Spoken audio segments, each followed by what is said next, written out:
welcome to the April ATAR Notes lecture series, as well as our lecture for English Units 1 and 2. My name is Sunny, and I'm very excited to be delivering this lecture to you all today.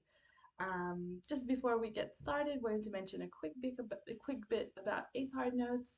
We've been providing tons of free resources for students, including these free lectures, to really try to help you excel in your studies. And you can see here on this slide some of the resources that are available to you that are completely free. And of course, we offer additional help via online tutoring at TuteSmart, printed revision materials, as well as at Unlimited with our study guides. So thank you to our sponsors. And without further ado, let's jump into the content, everyone. So again, big welcome from me. Welcome to the English 1 and 2 lecture. Just a little bit about me before we start off. My name is Sunny. I graduated in 2021 with an ATAR of 96.70. I received a study score of 44 in English and 40 plus study scores in my other subjects. So legal studies, literature, English language, further maths, and psychology. Yes, I did do the entire trio of English subjects, English literature, and English language because I really enjoyed English. And I'm currently in my second year of completing a Bachelor of Paramedicine at Monash University, and very involved with TuteSmart. I run private tutoring sessions for all of my subjects, as well as some of the weekly lectures. I do the legal studies one, the English units 3 and 4, and the English language units 3 and 4 lectures every week. Um, really enjoy what I'm doing, and it's very fulfilling to me personally to, really see students achieve their goals with their subjects, helping them get there, working very hard together to improve on some areas of weakness. Very fulfilling work. So if you feel that you're not good at English, obviously we're all aware there are some people who find it just so easy to sit down and write a really good essay without putting in so much effort. Unfortunately, that's not the case for everyone. So for some of us, having to take a step back, do practice, spend a lot of time to get to where we need to be, effectively sort of study. However, especially in year 11, you have so much time to make a lot of improvement, make this year really count, so that when you go into year 12, you're doing really well at all of your SACs, and you're just getting prepared for the exam because year 12 will also be a lot of work. So the first step is motivation, have that self-confidence. I can do this, and also practicing accountability. I'm not going to become a better writer if I don't write. Obviously, doesn't need to be said, but don't put it off till year 12. Don't put it off for another whole year. You'll put yourself in a very stressful position. So it's this point that it's best to really put in practice and obtain feedback, work with your feedback to get better at writing. And if you're still finding it difficult, of course, there's plenty of resources out there for you, including ones that ATAR Notes and TuteSmart offer. So seek out those supports and really try to improve this year and put yourself in a good position. It's possible for everyone to do. So this is an overview of how today is going to run. So we're going to look at the exam sections, except for the comparative response, because you have a new study design this year for year 11 where the comparative has been removed, as you are aware, hopefully. So you have two text response tasks instead this year, making it really easy for you. You have that personal text response and then an analytical text response without, your use of first person and relation to personal experience. So the task has been removed. The new study design you will have next year will come out, sometime during exam period, and then we'll have a better understanding of what your exam tasks are actually going to be. But assuming you still have text response and analyzing argument this year, we're assuming this is definitely going to be on your exam tasks next year. So we're still going to cover text response and analyzing argument. What do you think, the exam task is going to be rather than a comparative response? Well, maybe potentially going to have to do with even something to do with the crafting tech stack that you have this year. We don't know yet. Vicar yet to announce that. So work on what we know and what we can improve, essentially, is the idea. So we'll cover text response, analyzing argument, as well as our key skills and tips and advice for English that are intended to really, really help you coming from personal experience, things that really, really work for this subject and will work for all of you guys. And before we jump into that, we'll have an overview of exam criteria for text response and analyzing argument, and some of those key skills will be covered in that first block. Make sure you tune in for the whole lecture, ask questions as soon as they come up. You have a Q&A chat. We don't have Q&A blocks where answers are questions, so just put down questions as soon as you come up with them. You will get live responses to your questions. Make sure you utilize that opportunity. Now, looking first at our text response criteria. So, first off, we need to showcase our knowledge and understanding of the text. This isn't my ideas, guys. This is Vika. This is what Vika wants you to be able to show through your writing. So it needs to be really evident that you've read the text, but not only read the text, but really closely read and analyzed the text, and you have a high level of understanding. Annotation comes in a lot of handy here, guys, not, forcing yourself to reread your novel, but annotating passages, finding important evidence, finding unique evidence to prove your points is a key little tip to excelling in English. All of our evidence and quotes have to be super relevant to our analysis. We want a range of different quotes featuring structural features and language devices, so we can add those terms in and show a really complex level of understanding. Quotes from minor characters thrown in every here and there that are very relevant. And it's a process of just becoming very familiar and intimate with your text. Um, Exploration of a text's ideas and issues. You need to be able to show that you understand the author's views, values, and intent in depth.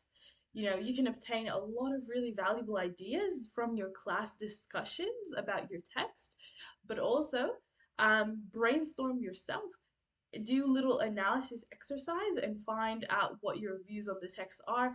Go online, read critics' analyses of your text, and obtain information and ideas from there. But what you really need to do is you want to have strong positions that you're certain of when it comes to all the text ideas and issues. If you get a prompt about ambition, you have an idea about if you think ambition is good or bad in the text and what's the main message the author is trying to say, for example. Having those really good, solid ideas are really important. We need to be able to understand the thematic concerns, dilemmas, and general zeitgeist, so the general mood in the society of the text that the text is set in, of the text in depth. Having good understanding of context crucial. We know our views and values analysis should feature contextual ideas, should take context into account. Um, Again, very, very important and might require some additional investigation if you guys are not confident in those things.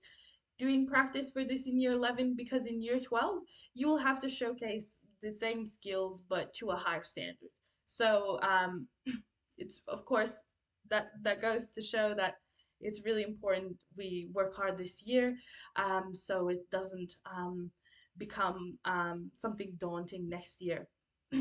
Developing a coherent analysis in response to the topic.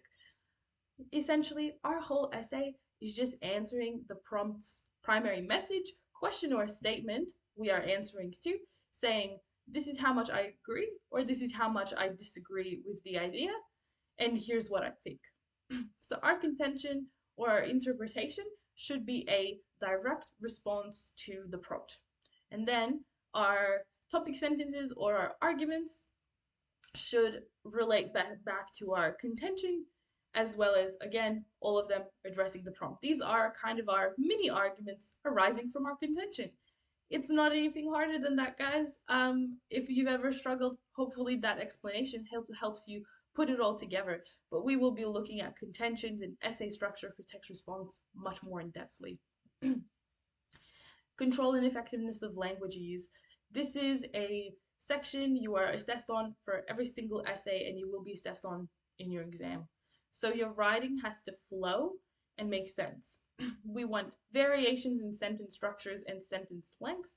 We don't want clunky, choppy, unclear sentences. Big no-no in English.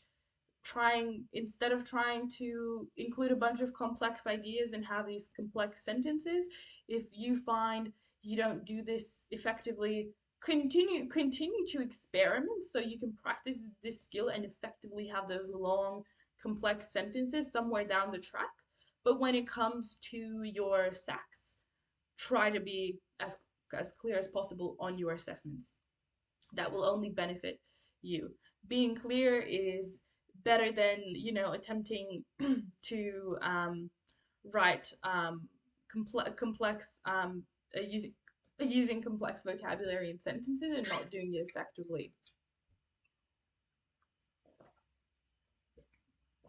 So practice, chances are you can get there. You'll be there when it's year 12. But for your assessments, being mindful, it's better to be clear. A lot of students struggle with this. If that's you, you're not alone. It's not a huge problem, simple to fix. If I'm writing a flunky sentence, I'm not sure if this is clear enough, I'll break it into two sentences. Or I'll remove this additional level of detail that I probably didn't need to include, might not be particularly relevant. And we want to make sure that we have strong vocabulary and meta language imbued in our text and all of our sections. So elevate your vocabulary, research some good words you can use for your essays. We will be looking a lot of that vocabulary and meta language today, but knowing that this is assessed for all of your sections. Argument analysis. We have to showcase our knowledge and understanding of argument. So really understanding contentions, understanding the arguments and points of view imbued in our argument analysis piece, in our assessment. We need to really show that we, at the heart of it, like we understand what the author is trying to say, what their position on an issue is, what their main argument, so their contention is, and then their sub-arguments. Not too different from text response, but it is a pretty different essay. What we need to be able to do, contentions, arguments for everything. Analysis of language and visual features. These are our persuasive language techniques, which I from now will refer to as PLTs to make it a little bit more short and simple for us. So these are persuasive language techniques that the author has employed to create intended effect to contribute to their argument. So we need to be able to closely identify and analyze the language and visual features, meaning we don't just introduce evidence and move on to the next piece of evidence. Every single time we've identified any piece of relevant evidence and a quote, and we've named what the PLT is, we stop and we analyze. We analyze the intended effect and how it contributes to the author's argument. If you can't do that with a piece of evidence, chances are you shouldn't have included it. You should have included something else that's a little bit more important and contributes more to their argument. Never introduce evidence, just describe it and then move on to the next piece of evidence. Analysis in English is key. And also linking language to an author's purpose in a systematic way.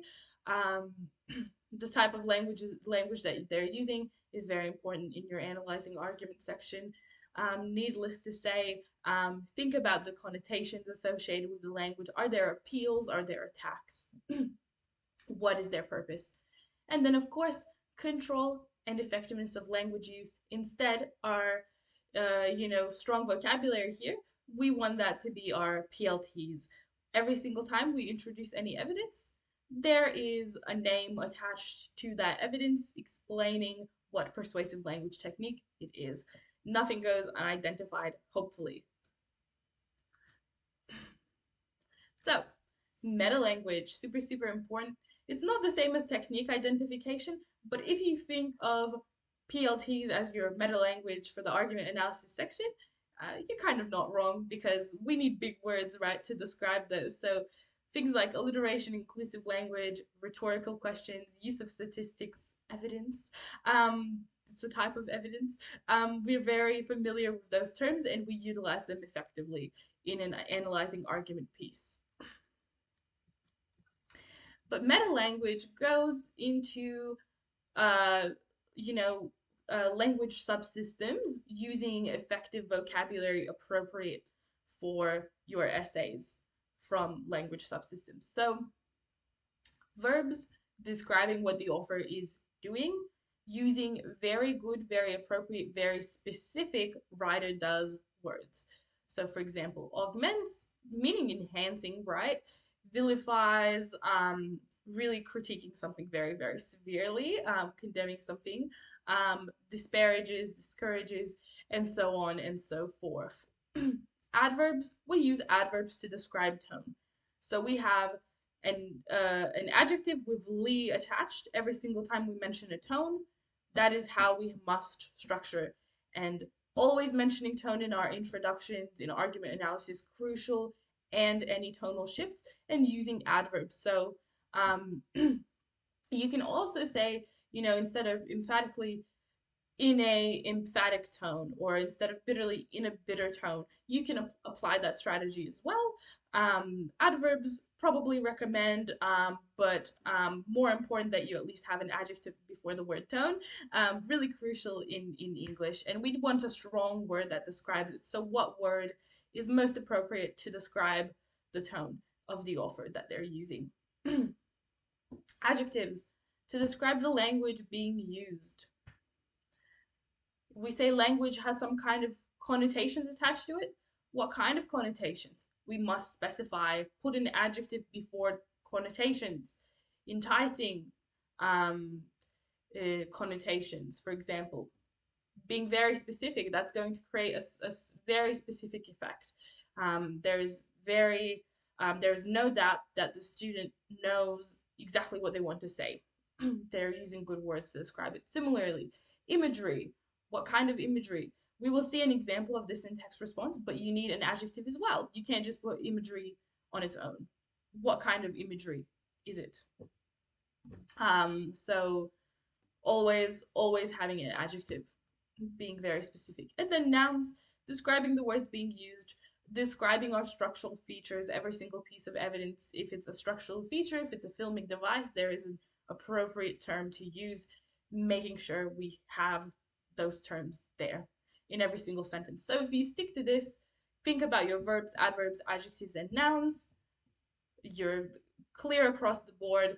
And then, of course, you can find some beautiful words to stick into your essays to elevate them just that little extra bit, which, even if we don't write well, this is a quick way to improve our writing and our marks just a little bit further. Works for everyone. Now, evidence versus analysis. Your evidence and analysis must be intertwined. If we have evidence, there must be analysis accompanying that evidence. We have not included it just to summarize and move on to the next piece. And if we have analysis, goes to say, obviously, we must have a piece of evidence, including a quote and a term, if relevant, in there as well. One cannot go without the other in English. So we need quotes for everything, and we need analysis for every quote we introduce. Simple. Obviously, this means don't put quotes in your introduction, don't put quotes in your conclusion, don't put quotes in your topic sentences, which are your arguments. because when there is evidence, there should be analysis. Makes a lot of sense, right? We'd only include little short quotes if we'd like, say in your conclusion, 1 to 2 word quotes, for some kind of stylistic effect. But you can take these quotes to be things that do not even need analysis. There's some kind of quote that provides stylistic effect to your sentence. That is fine. So know that, that could be the exception. Still, no quotes in your intro, no quotes in your contention, no quotes in your arguments. Something really students really struggle with, definitely more so in year 11 than year 12, because this is where your teacher is likely to pull you up and really address this with you. Summarizing or retelling or describing your evidence, big no no, analysis only. So we want to use nominalization. This is a method that is going to prompt you to analyze and potentially discuss authorial intent, views, and values. So simply, this nominalization means we turn all of our verbs, which are kind of writer does words, into nouns. It's going to prompt us to focus on the object or concept or effect rather than describe simply actions. And it's also going to make the sentence fragmented and unfinished, which will prompt us to keep writing and go into our analysis. So let's compare these examples. The playwright depicts Bob walking down the street through the movement of his feet, one in front of the other.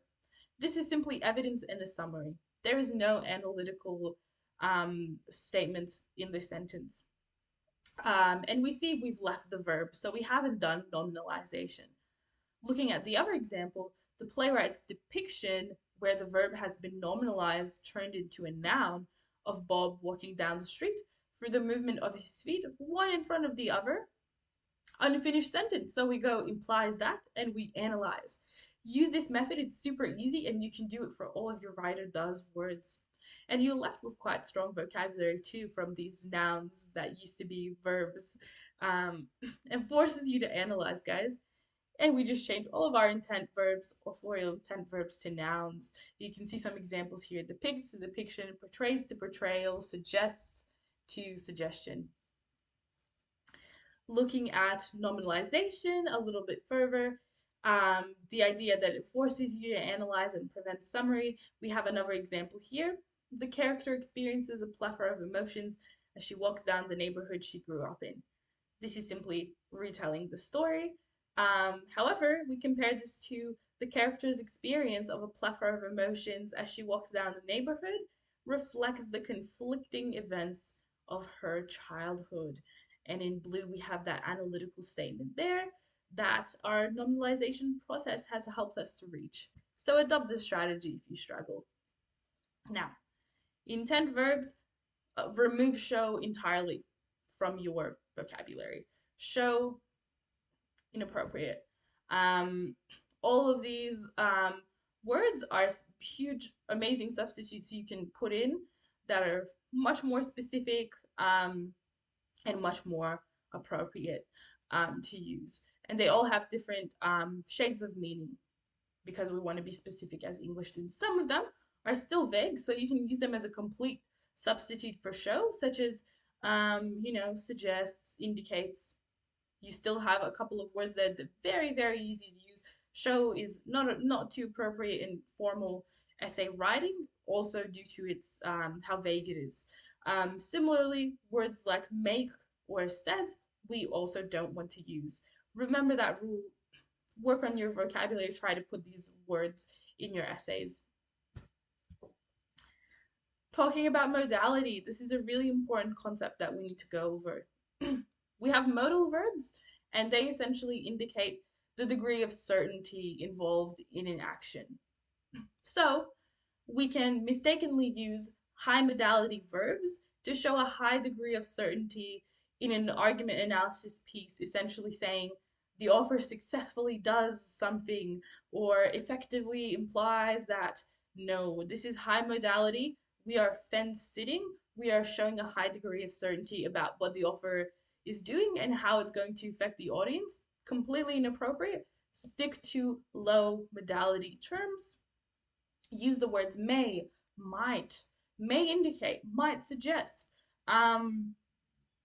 aims to elicit feelings of, but we don't know if it's successful. So Big no-no, high modality verbs. And just showing you, if you still don't get from the examples that I've given you what the distinction between high modality and low modality is, we can see high modality is showing we're very, very certain about something. We have words like must, mustn't, ought to. Low modality, words like may, might, could, and would. And you want to stick to the low modality side. We cannot be definitive in our essays. Nothing nothing should be judged. How successfully an author does something in all of your sections, not appropriate. Um, and this is a really easy thing to miss. So we're addressing this issue now so that you guys can be in the best position possible, and set these good habits in year 11 before they come to haunt you, and make things really difficult for you in year 12. Planning. Planning is crucial and not to be overlooked by students. Make sure you are planning for every single piece. Never skip planning before you write an essay because it makes a world of difference. It can literally make or break your essay.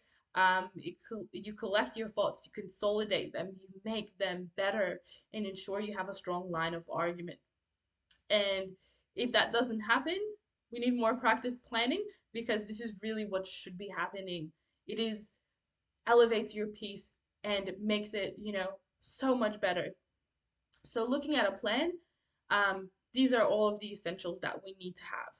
We need to have a contention, and we need to write our topic sentences or arguments for every body paragraph. Optional, include some evidence, include some quotes. If you can just kind of pull this out of your head as you're writing, that's fine. Otherwise, if you struggle with that, just write them down. If you also get good ideas and you think you might forget the quote, when it comes to the actual body paragraph, write it down. And this is a really good way to also double check without, wasting all of your time writing and realizing your essay is poor, that your contention directly answers the prompts, and that your body paragraphs, your topic sentences are related to your contention, answer the prompt, and draw on the ideas within your contention, and that the arguments are getting more complex, or they're elevated from body paragraph 1 to body paragraph 3, because we do need to build on our arguments. So here is how we break down a prompt, guys. First off, highlighting our key terms. We need to understand what needs to be discussed and all aspects of the prompt that we need to address. This is extremely important. VCA on the exam, they will not give a student a high score for an amazing essay that is very, very beautiful and elevated if it's not fully answering the prompt, even if it has complex ideas. So if you want to get higher marks or be in the medium to high range, need to address prompts fully. This is not something you will be able to avoid. Highlighting key terms and defining anything we potentially don't understand or any terms that are difficult in our prompt.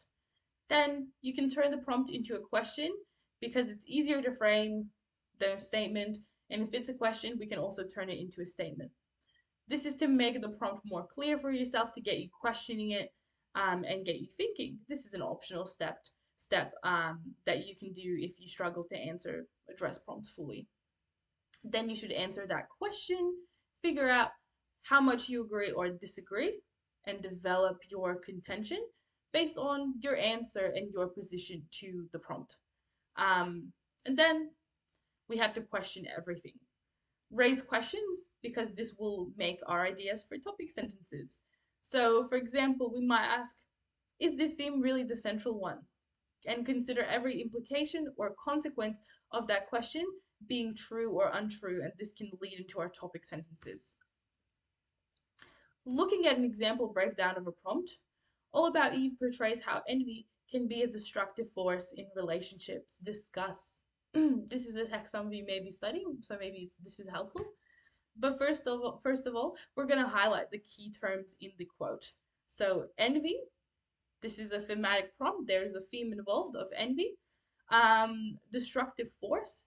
The prompt is implying that envy is very negative, particularly to relationships. So it destroys relationships, to be more specific. Now, we're going to turn it into a question we can simply answer to prompt us, get us questioning the prompt, writing topic sentences. Is envy a destructive force in the relationships in All About Eve?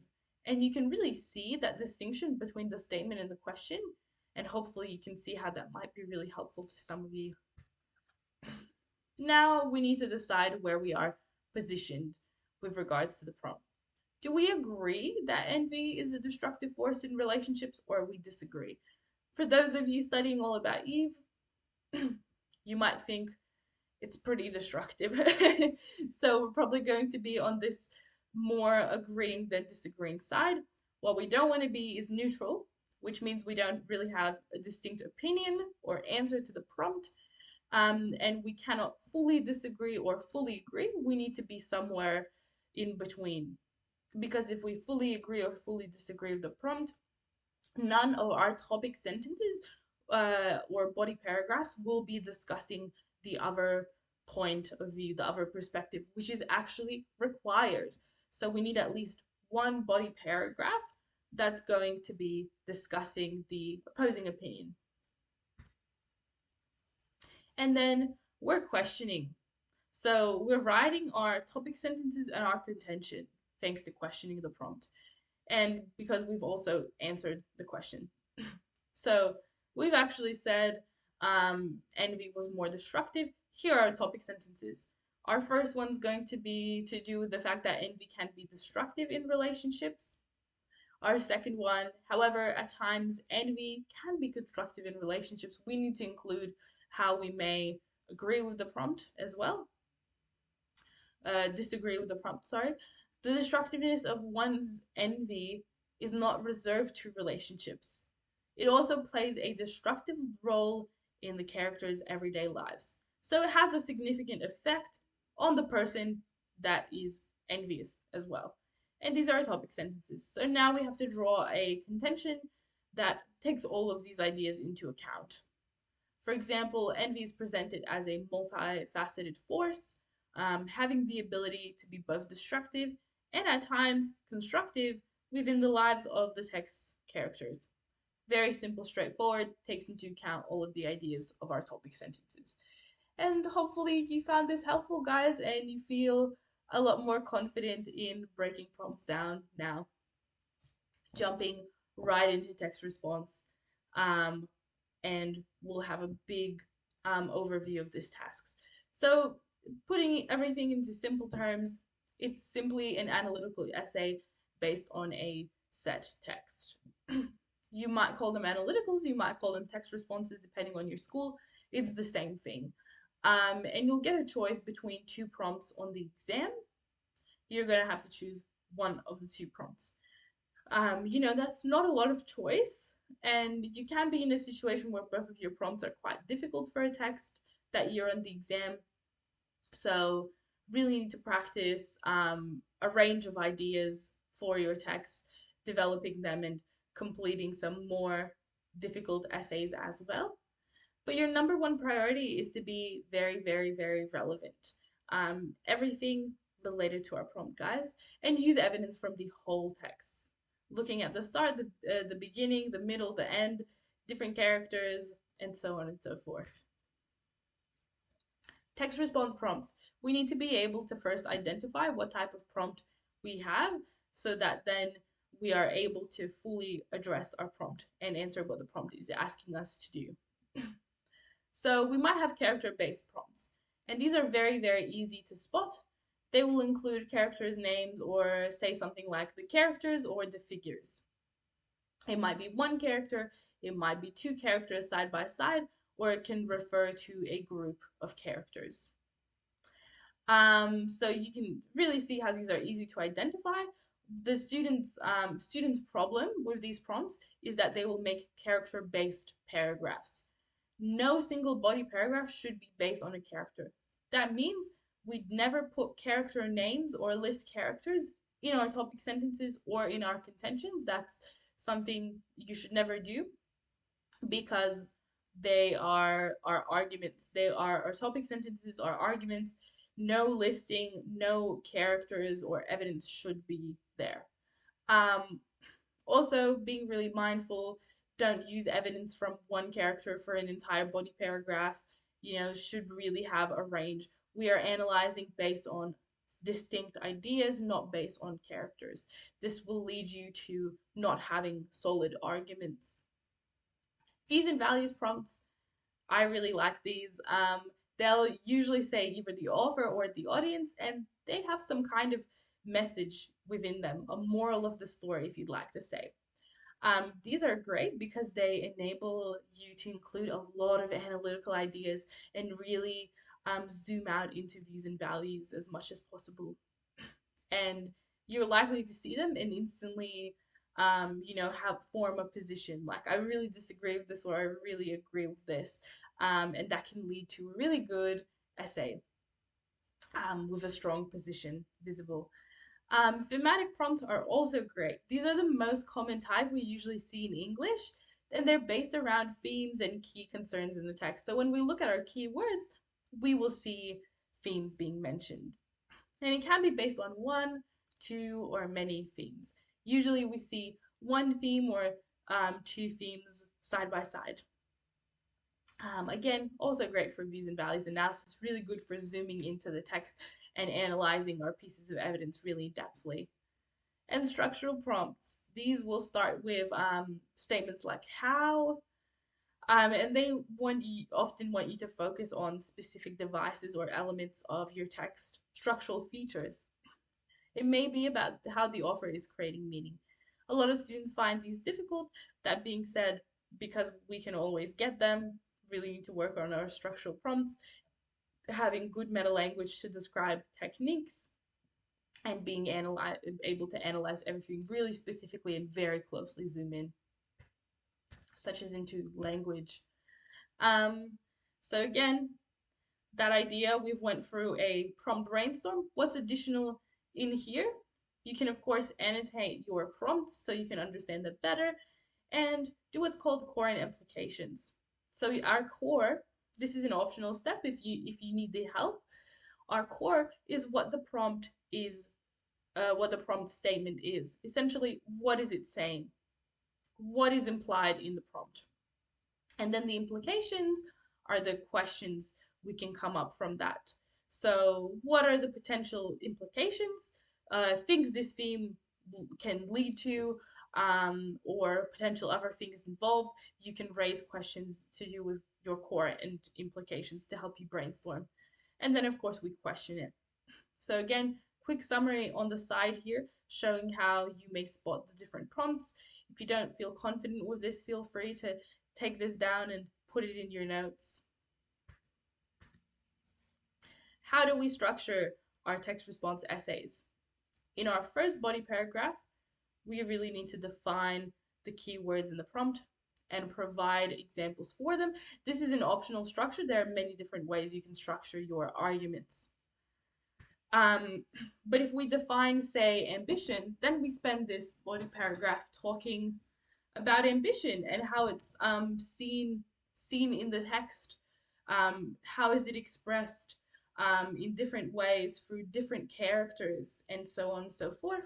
This is our most simple idea, and then we're going to elevate it just that little bit further. So in paragraph 2, we might explore the causes for the prompt statement and how these are seen in the text.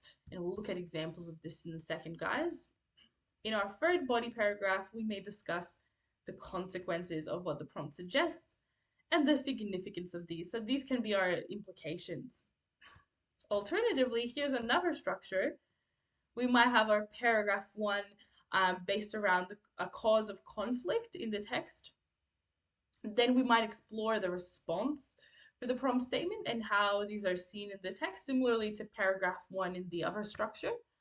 And then we might discuss the effect of what the prompt suggests, and the conflict and the significance of these.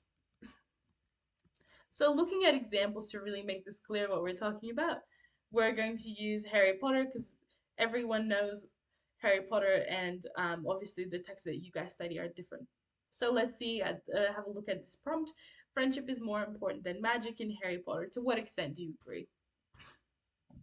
So in our first body paragraph, we might be really defining friendship and magic by talking about where do we see these expressed in the text and how are they differently expressed. So, what different kinds of friendship and magic are there? Then, as we're exploring the causes for the prompt statement, we might talk about what causes friendship and what causes magic, because that's appropriate for this prompt. And lastly, what are the consequences of friendship and what are the consequences of magic? Are they good? Are they bad? And how so? Simple. Looking at essay structure for text response. Introductions, we do have pretty much a set structure for most things in English, right, guys? So, introductions are where structure is pretty important because this is the first thing that your assessor is going to read. So, your introduction and conclusion, quite important. This is going to leave a lasting impression on your assessor, both your intro and conclusion. So, we know that we start with some kind of topic sentence as well in introduction. Our first sentence just meaning our topic sentence, but this is going to be about the text and the world of the text. So we will start with some contextual information, potentially mentioning the time period of the text, the text type, and the second half of our sentence, after we've introduced the title and the author, might go in to give some information about the world of the text, but in relation to our prompt. So, for example, Mary Shelley challenges the bounds of reverie. In her novel Frankenstein, we have that quote for stylistic effect, so that's okay to include because that doesn't need to be analyzed. In her novel Frankenstein, as she describes Frankenstein, the book, as a hideous progeny in the text's preface, signaling the significance of creation in the novel. So, see how that second half of the sentence, probably referring to the ideas of the prompt, the significance of creation. We think that's what the prompt may be about. And we do not mention genres of the text unless we will be discussing them. So I don't care if your film is a film noir genre, unless you will be talking about the filmic devices that belong to that genre. Um, don't include any relevant information in your introduction. Anything you include is expected to be discussed. So that's why it's good to keep these short and very clear. And don't give contextual information about the background or history of the author. There has to be nothing outside of the text. Then we'll have 2 to 3 signpost sentences. This will be our contention, so our interpretation or response to the prompt, and kind of elaborating on that contention and summarizing all of our arguments or topic sentences. Here, because this is the structure we have to follow, you can really see the importance of planning. How are we going to write this summary of our arguments if we don't have our arguments yet? And how do we make sure that they all relate to each other and that they fully address the prompt? So we must plan. And then we have a linking sentence. And this should be some kind of overarching views and values connection. For example, we can use a sentence starter to help us. In this way, Shelley suggests that something to do with creation and how it's important and why views and value statement. Going into our body paragraphs, all of our topic sentences, there are arguments. Um, And then every piece of evidence and accompanying analysis, because remembering they have to go together and we must have quotes for every piece of evidence we introduce, they're kind of our sub arguments that relate to our main argument. So we do that process for a few times in a body paragraph, and then we have another linking sentence, which is a views and value statement, and it has to go back to our topic. So it has to relate to our topic sentence, but it goes further than that and gives, a views and value statement. Avoid mentioning characters in the last half of your views and value statements. That will make them not very overarching views and value statements at all. For example, the warmth and compassion of women is reflected in the creature, as Shelley suggests that when unsullied, not ruined by men, humans are intrinsically compassionate and altruistic, the best qualities of mankind. A great example. A very detailed example doesn't mention characters in the second half, we want it to be general because the author is making a statement about big groups, about people as a whole, oftentimes. And then this other example, in this way, the creature's treatment highlights society's ignorance and immorality in favoring appearance over compassion. Now, this is an example of this idea of the creature is not in our second half of our sentence, which is great. And we are using that example to then, in the second half of our sentence, make a comment on society's ignorance and immorality. Great example. Looking at conclusions. So we want a first sentence that's maybe potentially similar to the first sentence of the essay that might touch on context a little bit, but the key thing to have here is some kind of our restated contention. But we might have an introductory sentence that also goes into our topic of the essay. So we might go and say, Shelley explores the complexity of human morality in Frankenstein, and it is through the creature that Shelley considers they may possess both good and evil. So we see that contextual information that really helps to elevate our sentence, but the key thing here is that we have our restated contention of that idea of good and evil. Or we can have that contextual sentence summarizing, um, the idea of the essay, and then go into our contention. And then obviously that relates to that. Spend 1 to 2 sentences quickly summarizing. Nothing new, it's really similar to our introduction. And again, similar to our introduction, we need to link back to views and values. And here we want a really strong statement that summarizes and acts as a overarching views and values statement for your entire piece. And you want this to be, as complex as possible if you can get a really good idea. For example, we might use some very good words like ultimately or overall to aid us, like, therefore, Shelley ultimately suggests that. And here we see an example. Therefore, both authors present the rigid ideology as being insular and yielding the potential to diminish communities. But essentially, there are some questions you can raise if you struggle to come up with these overarching views and value statements. For example, what is the author saying about the real world? What did they endorse, agree with, or suggest? And what did they condemn or criticize? What did they say about the human condition? So, just the quality of being human in a community or in a society. What is their main message?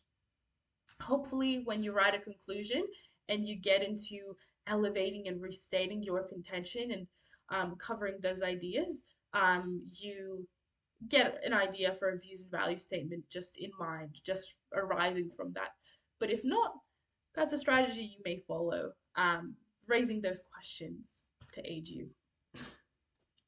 Now, we know we need to have a contention or an interpretation. This is our overall argument in response to the prompt, or it's the umbrella stance incorporating all of our sub arguments. So, again, showing that relation, all of our sub arguments or topic sentences relate to our contention. And if we look at our contention, it covers all of the ideas that our topic sentences have. Very straightforward, but it does mean we need to be able to write good contentions and strong arguments. Some essay structure things not to do, and obviously some of these I've already had a chat to you guys about, but one is never just restating the prompt in your own words. Try not to use the same language as is in the prompt. Refer to ideas without referring to the prompt directly. This is really important to make our vocabulary a lot better and show that we understand what the prompt includes and refers to. Never fully agreeing or disagreeing with the prompt. We had a chat about how you have to include the other point of view. So for that reason, we will always have one body paragraph that simply explores the other point of view. And using words like however or whilst or other linking words to help us in our writing and having that direct direction, really helpful in English. We have other words like overall, ultimately. It's really helpful, and these however whilst will help you to bring in different distinct ideas. Here is some help for you guys to help you with writing contention. So we see a couple of prompts here and a contention written for them, and we can have a look at how they address the prompts. Skrinetsky's poetry suggests that memory is as much a source of pleasure as of pain. Discuss. It's saying memory is just as bad as it's good. It brings a lot of suffering to characters. That's what our prompt is saying, and that's what we need to be able to discuss and reflect in our contention. So we might say, whilst old or new world suggests that memory brings individuals both pleasure and pain, Skrinetsky ultimately posits that such sensations are essential to the shaping of one's character. So we see that by introducing that whilst and that ultimately posits, we are able to address both sides of the perspective. So while we predominantly disagree with the prompt and we argue that memory is essential to shaping individual identity and character, we need to show, reflect the opposing perspective. So we also have that those linking words like whilst and ultimately to reflect that idea that it can bring individuals both pleasure and pain. So our agreeing aspect of the prompt. And then we have a contention that shows both points of view. Another example, the world of Shelley's novel is characterized by injustice and ingratitude. To what extent do you agree? So here we have this example. Whilst Shelley portrays a society plagued by prejudice and thus injustice, so our, again, aspect of the prompt that we're agreeing with, and then we go on to disagree. She also ruminates on the value of pure pursuits such as poetic justice and thankfulness within individuals detached from society. So we really introduce the other side of our perspective, and we say there's other things than just injustice or ingratitude present in the world of the text. Hopefully finding it's helpful, and you can really see how those sentence starters or linking words can really help you stay on track and write an all-rounded contention. Now, with our topic sentences and concluding sentences, we're trying to start and end our body paragraph in different places, and hence I've used this um, kind of funny elevated text. So our topic sentences are essentially saying this is a key idea. And then the body of our body paragraph, the middle, which is the evidence and analyses, it's all about talking. Here's how I know this idea is significant. Here is the proof or justification for my topic sentence or argument. And then at the end, we're going into this is what the author says about this key idea. So that this from the topic sentence, our argument, is mentioned again, but we go further than that into an overarching views and values statement. So let's have a look at this example here. Filled with innuendo, Don's audacious carnal love poetry openly focuses on the fleeting joy of physical desire and the struggle to attain it. This is our topic sentences. And our concluding sentence says, therefore, Don explores the fleeting joy of erotic desire, but maintains that there is a genuine struggle to maintain a relationship founded solely on physical attraction.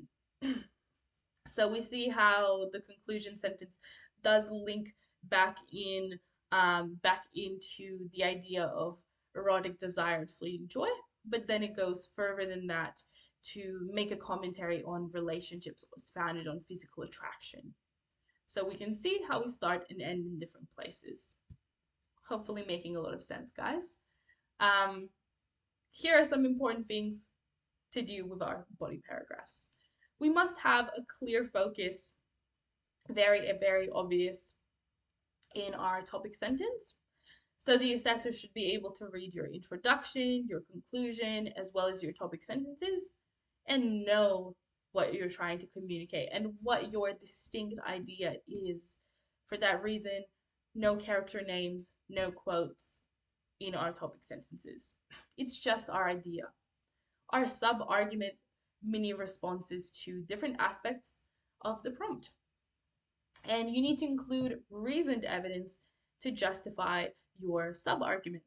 So, writing as though you are explaining yourself to someone who knows the text well, so they don't need those descriptions and summaries of what's happening in the plot and what is this evidence talking about.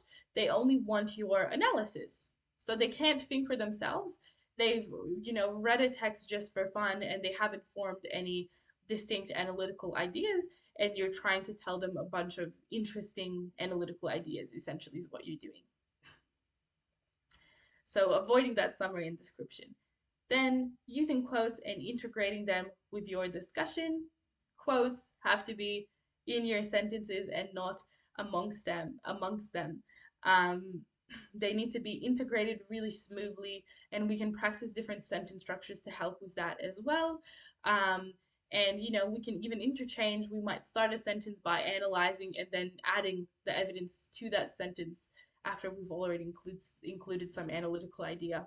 All ideas to help you. Also, varying quote lengths is a good way to keep it interesting and keep it flowing nicely. And also, commenting on authorial choices. Remembering that everything in the text is supposed to be a deliberate choice that the author has made to create some kind of effect or some sort of commentary. And if you think that way, your analysis will really be better off, because we will always comment and discuss everything in great depth. So not to say that, you know how we have a views and values statement at the very end of a body paragraph, and it's sort of overarching and links back to our topic sentences. But where we want to slow down, we have a good piece of evidence, we want to slow down and analyze it just that little bit further. It's needless to say, you can include more views and values ideas or authorial intent ideas in the body of your essay as part of your analysis. Um, just make sure it's appropriate to your evidence, and aim to do that, not just only in your linking sentence, but probably at least one more other time per body paragraph. Now, our conclusions, they need to consolidate our arguments rather than summarizing them.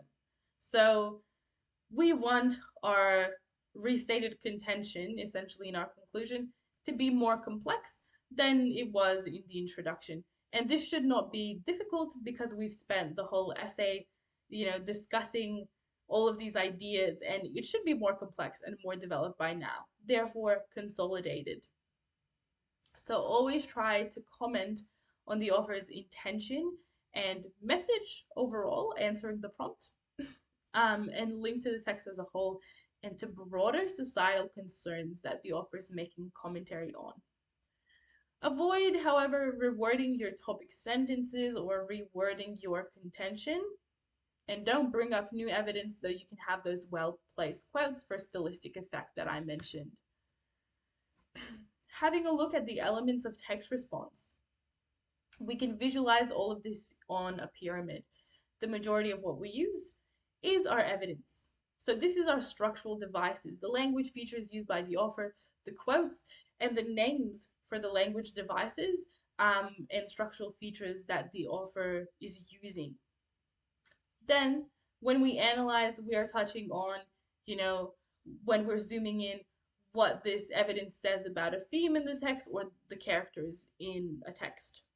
However, we keep doing this process, building on evidence and analysis a few times per body paragraph, until we have enough evidence and it's justified enough to lead into some kind of big picture views and values statement.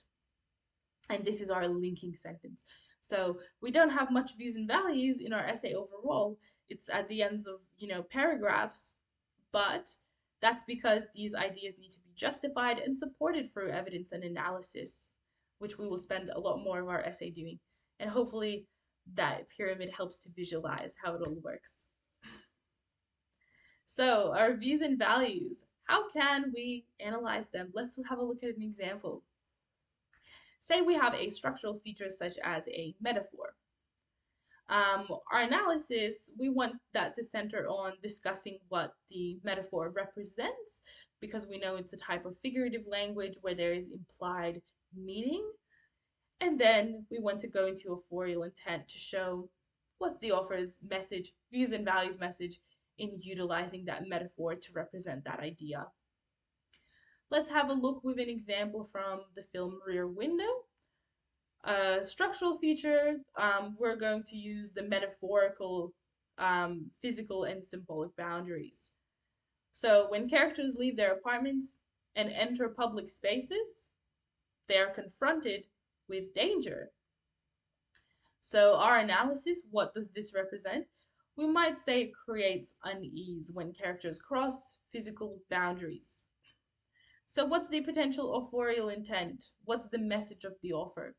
Hitchcock suggests the impossibility of regulating one's boundaries, or that the blurring of one's ethical and physical boundaries are inevitable. So, the reason we face danger when we cross physical boundaries is because we cannot control what happens in the world outside, how people are going to treat us, and the kinds of things are going to happen. We want that control over regulating our boundaries and our privacy, but that's impossible as we live in a society. So it is some sort of commentary on the human condition, how humans function within a society. Next, having a look at characters and themes. Huge thing to consider here is that characters are only a construct or a product of the author to comment on themes and create these overarching messages. So it means that we need to talk about them appropriately and phrase sentences appropriately in essays referring to these characters. So we can't say things like, the character cries, because the character isn't living, right? So instead, we'll use our writer does authorial intent verbs. Say the author predicts or presents the character as crying to convey or illustrate or suggest something, leading into our analysis. Being very aware that the character is not carrying out the actions, the author is creating those actions for the character. So making sure we're using the appropriate vocabulary. Let's look at a specific example.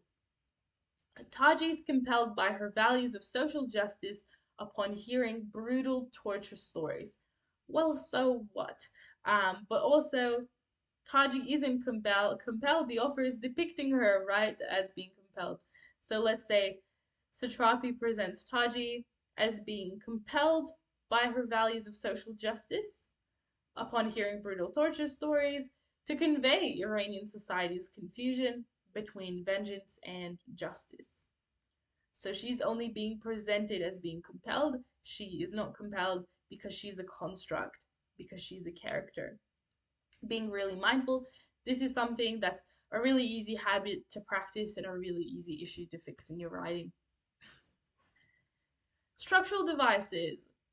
We know there are a lot of structural devices in every single text, but we really want our analysis to center around text-specific, genre-specific structural devices more than anything else, to show that we really have that intimate knowledge of the text and we're only using what's most relevant and most prevalent within the text. So for example, if we're working with films, we have mise-en-scène, all of the things we can see in a scene or a shot, costume, what the actors are wearing, lighting, sound, diegetic sound being the sounds that the characters themselves can hear, and non-diegetic sound being the sounds that the characters themselves cannot hear, but the audience can. For example, a soundtrack.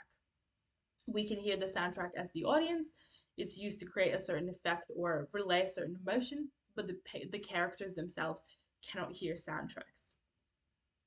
For poetry or novels, we have a range of literary devices such as metaphors, allusions, referring to something, irony, oxymorons, opposites, imagery, foreshadowing that something is going to happen, and then poetry specific rhyme and enjambment. And for plays, having their own genre specific features as well, stage directions, chorus, props, lighting, sound. So make sure you study and you have a range of potential evidence to use that's your text specific structural devices to ensure you have that you satisfy that criteria for having relevant and complex evidence and analysis. So how do we go about, we've looked at views and values, but how do we go about discussing or analyzing a structural device? So first off, we want to find a structural device to discuss. We need to make sure then we link it to relevant quotes. So we need evidence for everything that we're saying. We can't just have, the meta language term for what the structural device is and not have a quote that's showing where it's happening and what it is. And then we're going to move on to analyze it, simply answering to ourselves, what is the author implying or suggesting or endorsing or critiquing here? Looking at this example, Romeo's use of celestial metaphors and cosmic imagery of the sun and moon, hence unobtainable matters, emphasizes his own presence in his own romantic yet distorted reality. So we see in blue, we have that amazing meta language, really elevated language, identifying specifically what the structural devices are, celestial metaphors and cosmic imagery, paying attention to how they have adjectives attached to make it very specific and show that flavor. And then linking it to the quotes sun and moon, short, very succinct quotes, which is very, very good. And in pink, we have that analysis, romantic yet distorted reality. It continues to progress. The celestial associations in Romeo's descriptions of Juliet's eyes as two of the fairest stars in all the heaven that twinkle in their spheres till they return further dramatize Romeo's quixotic views, further building on and developing our argument. This is emphasized as Shakespeare uses I and I interchangeably when Romeo questions whether they are in her head or I in heaven, to connect the notion of Romeo's dreamlike thoughts with the aforementioned blindness. The rhyme of Dark and Mark between Benvolio's line and Mercutio's if love be blind, love cannot hit the mark reveals and accentuates Romeo's blindness and adolescent naivety. So we've had quite a bit of analysis. You can really see how you can develop a body paragraph by doing this process of evidence and analyze, evidence and analyze, evidence and analyze. And then we lead into our linking sentence, which has our views and value statement, because we've used a lot of evidence and we can justify a views and value statement with all of the evidence that we've used. Therein, Shakespeare suggests that it is adolescent blindness that ultimately led to Romeo and Juliet's tragic fate. Overall, overarching statement. Not one that is particularly complex either, so hopefully very understandable for all of you guys. And we're all finished with our text response. So we're moving into analyzing argument, guys. Hopefully you're finding this section good. Usually because it is such a distinct task from our typical essays, students either find that they're better at analyzing argument or find that they're better at text response and have a preference for both of them. Definitely, it's a very formulaic, very structured task, so it's not difficult to get good at. I always found that I really enjoyed text response, but analyzing argument definitely felt pretty easy compared to text response and comparatives and so on and so forth. Looking at analyzing argument though, there is a process of analysis we also wanted to follow for every single piece of evidence, every persuasive language technique that we introduce. So we want to do a three-step process: what, how, why. So first off, what language device or technique is the author using, naming it and quoting it? How does it position the audience, our intended effect? And why does it support the author's argument? How does it reinforce their argument, essentially? Looking at the what stage, our persuasive language technique is simply the what. So our key question to answer is, what's the author doing? What language is being used? And we have to quote. Looking at an example, the author makes use of overtly negative language. So that's our persuasive language technique. Quoting, such as terrible human being, to establish Chris Brown in an unfavorable light. So kind of what the language does. What is the author doing? We've answered all aspects of the what. More examples here relating to the same article. By describing his actions as brawling with a crew, the author employs language reminiscent of gang violence and brutal street fights. The author employs language that plays to the idea of naivety and youthfulness. What's the language doing? Through describing Brown as a stupid 19-year-old kid. Next, we have to move on. Our evidence has to link into the how stage. And here, we're talking about intended effect on the audience. Remembering not to be definitive, don't use those high modality verbs because it's intended effect and not the actual effect. So you can raise the question from the word how. How is the audience positioned? For example, thus, the author invites readers to consider how their support of Brown might endorse his harmful behavior, for which the author seeks to engender a sense of fear amongst her readership of the misogynistic behavior that Brown could inflict on Australia. These are all distinct examples, guys, but they relate to the idea of how, or we might say, which seeks to marginalize readers against her proposition by implying they fail to uphold the principles of gender equality. So we can use terms that help us to make sure we're on track to talking about intended effect, like invites, incites feelings of, obviously that engenders, marginalizes, includes, excludes, all kinds of things that are hinting that we're talking about the audience without trying to literally go on and say the intended effect is. If we can avoid that, that's better. Sometimes, because it is quite repetitive in an argument analysis essay, you might have a couple of sentences where you do say the intended effect is maybe to, and that's okay. That might be unavoidable depending on how much detail you have. But do try to stick to those terms. So remembering to discuss intended effect and not actual effect, and that idea of avoiding fence sitting, not being too definitive. So what to do, what not to do.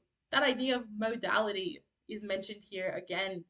So instead of saying this makes the reader feel afraid, which is fence sitting, and being too definitive, we might say this is intended to make readers feel afraid. This is what the author is trying to do, but we cannot judge how successful they are at creating this effect. That's not up to us to decide, only the audience is going to know that.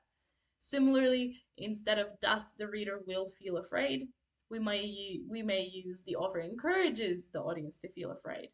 Whether that's effective or not, again, we don't know. Or this could perhaps make readers afraid. Well, it's designed to elicit fear within the readers, or um, and so on and so forth. We don't want to avoid using those modality terms. It shouldn't be read as some kind of judgment we are making about the author. Looking at examples of the process of analysis, this is a really good slide because you can see all of the steps, the what, how, and the why. How does it contribute to the author's argument being put into practice, and kind of step by step run through. So, our what may be the author describes the current election as looming over Australia to establish its immediacy. So, what's the language doing? What is the PLT? What is the quote? Next, what's the intended effect? It intends to exacerbate existing anxieties amongst her readership on youth disengagement. And how does it contribute to the argument? Why? Lee suggests that with current levels of disengagement, the upcoming election is a threat or something to fear. Amazing. Hopefully that's helping. Let's look at another example. The author titles her piece Voting 101 to create associations, or PLT, with a short course or education. This invites readers to view her own piece of writing as educational, and is going to contribute to her argument because it furthers her assertion that civic education is the only way to conquer youth apathy. They want the youth to care about politics. We're getting a very strong idea, even though we don't see the actual article. And this is what your own piece needs to be able to do. Create a really strong idea of this is what you're talking about. The why stage. So we had a look at some examples, but obviously going into more depth, simply asking yourself the question, why does this support the author's argument? And trying not to be too general with this and make our why statements appropriate to the actual article, what the position of the author is, instead of using general vague examples of how PLTs support arguments. So, for example, as such, the author creates a comprehensively negative image of Brown, furthering the idea that he should not be allowed into Australia. So we have two parts. How does it how does it support the argument because there's a comprehensively negative image, and the argument is that he shouldn't be allowed into Australia. By creating that negative image, this is why the argument is supported. Thus, the author seeks to inspire a unity amongst her readers to ensure they all criticize how celebrities get a free pass when it comes to misdemeanors. Or, consequently, the author seeks to reduce the importance of Brown and other celebrities in the context of the entire music scene. Various examples here, we can see how they all relate to the same argument, but they say different things because they draw on different evidence, which leads to different analysis, different intended effect, and different statements of why. To put it into practice, because it's a very, very useful technique, we're going into an example, guys. Hopefully, you're going to feel very confident in applying this to your own writing and making sure you thoroughly analyze evidence. So let's look at this vague statement. The author appeals to nostalgia. Okay, great. Where's the quote? What evidence is being used here? Is there a nostalgic tone, for example? Or what? We have to add that in to make it make sense. In order to inspire audiences to support her contention. Well, how is she appealing to nostalgia? What kind of intended effect is this creating on her audience? Is it maybe because it is an appeal to nostalgia, somehow prompting the audience to reminisce about the past, their happy memories, etc.? And then, why does it contribute to her argument? How does nostalgia now support her contention? We need to explain that. So, why? Maybe because it urges to preserve such memories by supporting the author's contention? Let's have a look.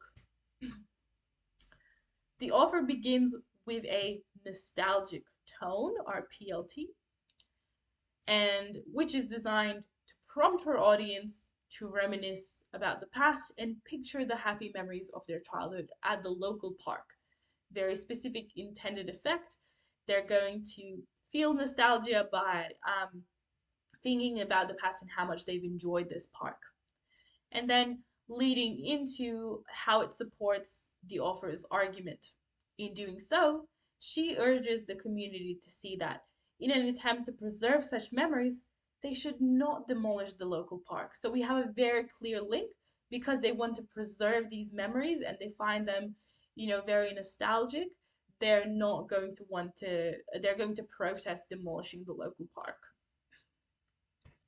Hopefully really helpful. Let's see another example of an upper range response showing how to do the what, how, why method in practice. So in red, we will have our what, our evidence, and our PLTs, and the names of the PLTs.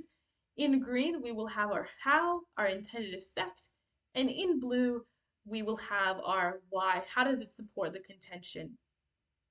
The author's imperative language, as evidenced by his repeated use of the words must and need, create a sense of urgency surrounding the public response to gang violence. This encourages readers to support his call for decisive action in the form of stricter penalties for those involved in violent acts. The author seeks to depict gang members as brawling, marauding mobs, engendering readers' disgust and contempt.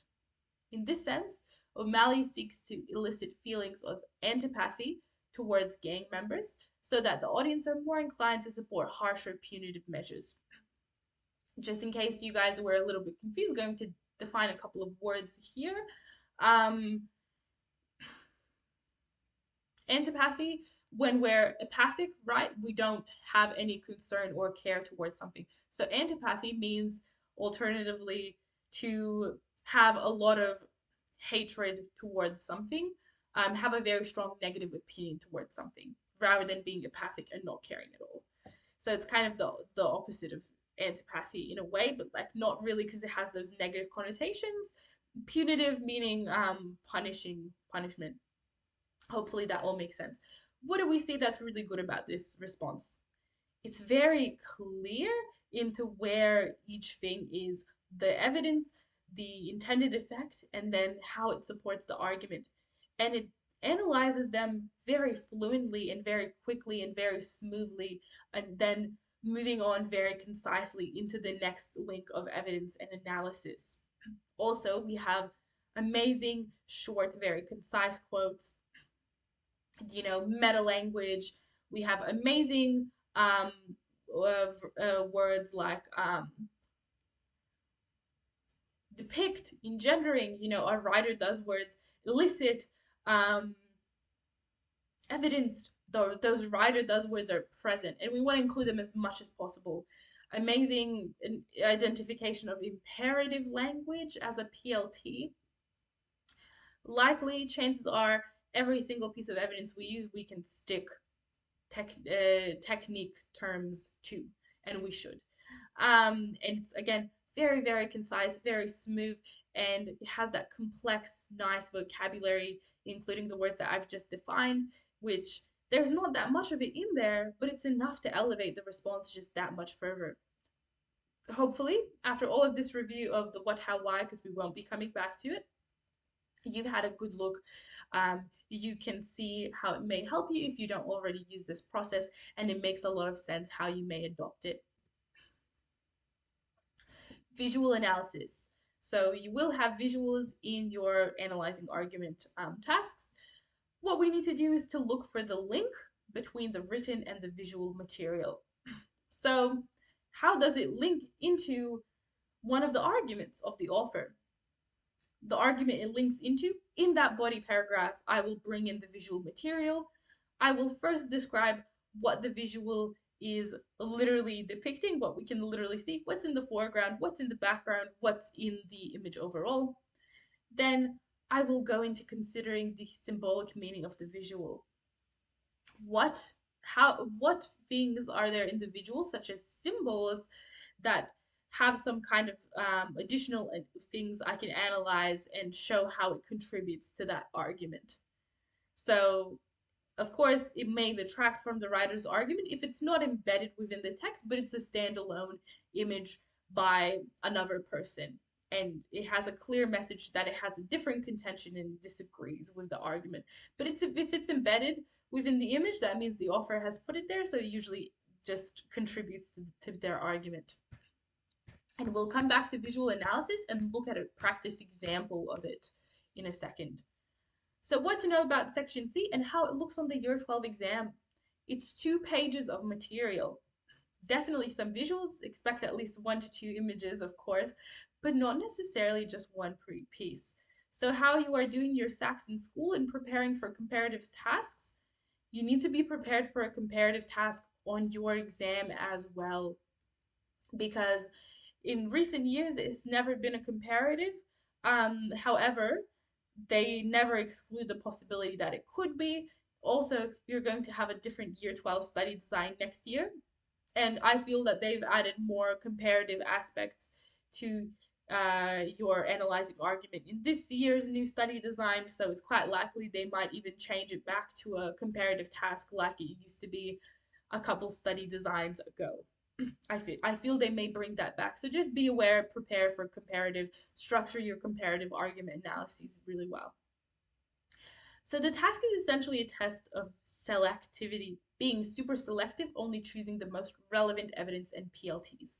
You're not going to write about every little thing you find in every little piece of evidence. You need to really plan and select the best evidence to analyze. Um, and analyzing language is important, and do it a few times, but so is the structure and flow of your essay. So it's often the quickest task to write, just because it's so formulaic and all the same. It's also really therefore possible to get very good at this section and get really high marks here. And you can do that for year 12. That should be your aim. If you struggle with English overall, definitely analyzing argument is a great section to focus because of how formulaic it is. You need to show your workings and explain your analysis. Don't skip any of the steps like intended effect, explaining the effect of the language or how it contributes to the argument. Assessors will not fill in the gaps for you. They will literally read a sentence where you've moved on, you've just described the PLT, and they'll say, why has the student included this? When we look at contentions, they need to include quite a bit of information, so it's helpful to develop a formula. Generally, your contentions should identify what the issue is, identify the tone of the offer, whether the writer sees the issue as good or bad, either implying that they see it as good or bad or using a specific word for if it's good or bad. So kind of a bit more leniency here. When talking about the issue in pink, if you show just in there that the offer standpoint and you imply it, you don't have to mention it again. The justification for the writer's view. So this needs to be the main reason why they feel or think that way from the overall piece. And then the solution that they propose, what they want to be done. So if you do want a template, you can see this one here.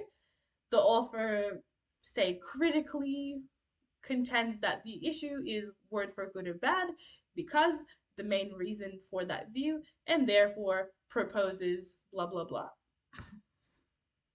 Let's look at an example of how we can write a contention going through the whole process. A lot of us are feeling alone this season, even though the loneliness was supposed to end last spring. That variant after variant after variant insists on barging in to interrupt our return to normal, engenders a sense of defeat and exhaustion. About a year ago, pandemic burnout entered our vocabularies, and now we've stumbled upon the consummate burnout game. Togetherness in solitude is what we've been after throughout this crisis. What we're looking for in our video calls or group chats or remote cookbook clubs and our viral debates over the latest miniseries or movie we watched, not because it looked good, but because everyone else was watching. Wordle allows us to win a bit of that togetherness every day, which hopefully brings our lonely hearts a little bit of peace. And we see how this is clearly an advertisement for Wordle, even though it's really drawing on emotional appeals. So, our stuff we need for our contention, we're going to say, what is the issue, the subject at hand? Clearly, pandemic loneliness and isolation. The author is suggesting it's bad because it's isolating people. Why? It has been long lasting and seemingly never ending. And the author's goal is to bring us together through Wordle. This is the solution that they propose. So, here's how we write a contention. Being mindful that you should also put a tone in there, but because it's such a short piece, it's not particularly relevant. You know, your argument analysis are going to be a lot more, um, a lot more, have a lot more text and more clear overall tone that you can find. Maybe we could say she, um, the tone is quite emotional. Um,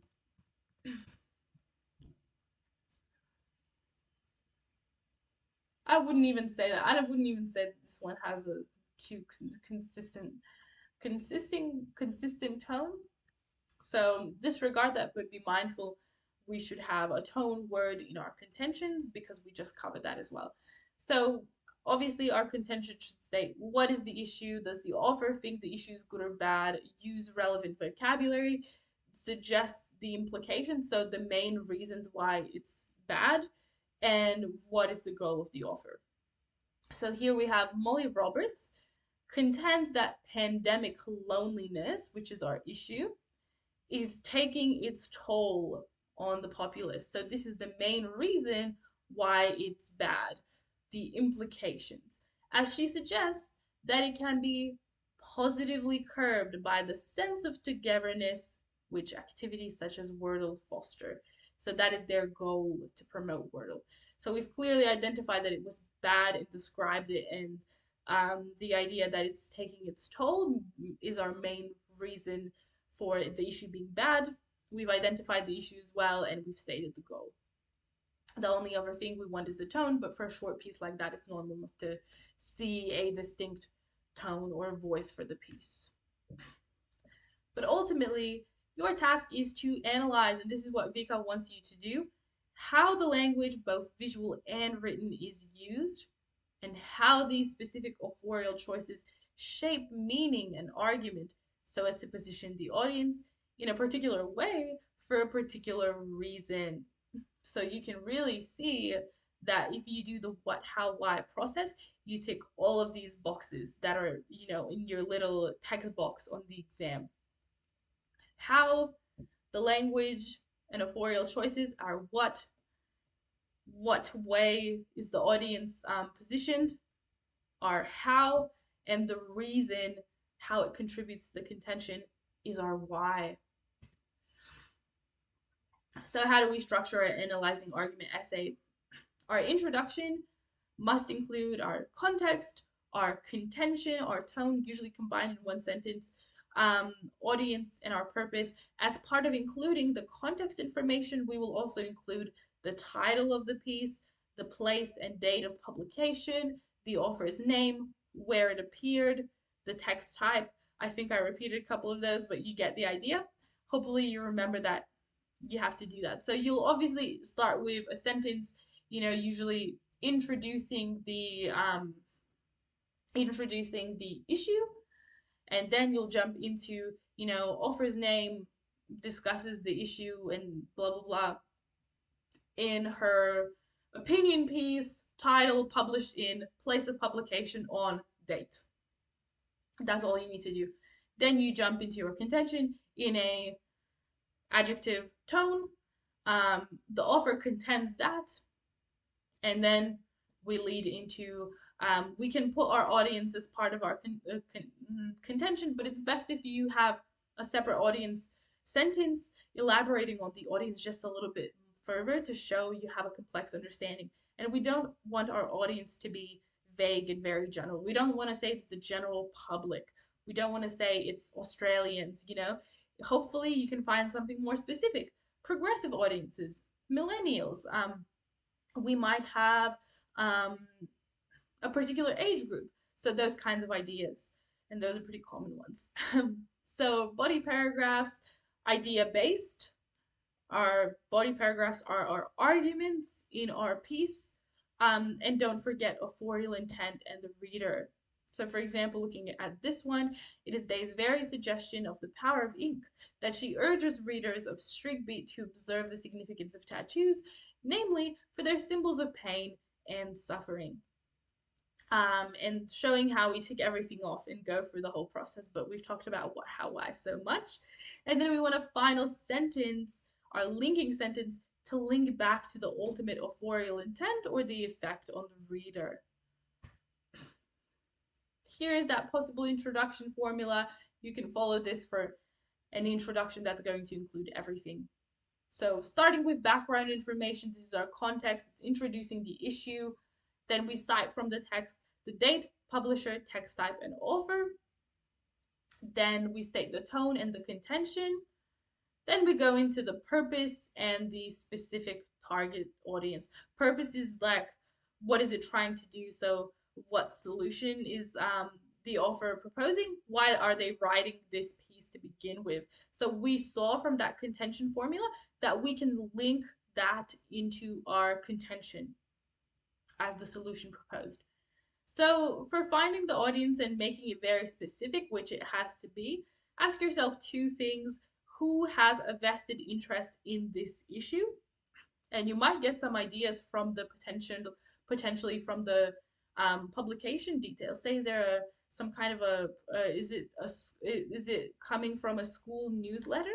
Well, what are the people that could be concerned by the issue? Maybe the parents of the school that read the newsletter. Also consider who are the people of influence, and if relevant in your introduction, mention any comparative material. Similarly to how you've introduced your main article, you will have to mention your comparative material. There are different structures though. Some students have like kind of like a second introduction after they discuss the first article that introduces and acts as a second introduction to the comparative material. But it's really good to just combine all of this information in one introduction, and it's more concise as well. So if there's another article, bring it in. State how the again, you will have to cite the text, so it will have a different date, publisher, text type, author. Then state how the tone is different and what the different contention is. Even if it's very similar, there should be nuances in meaning where you can find some differences, and you should state what it aims to do, the purpose.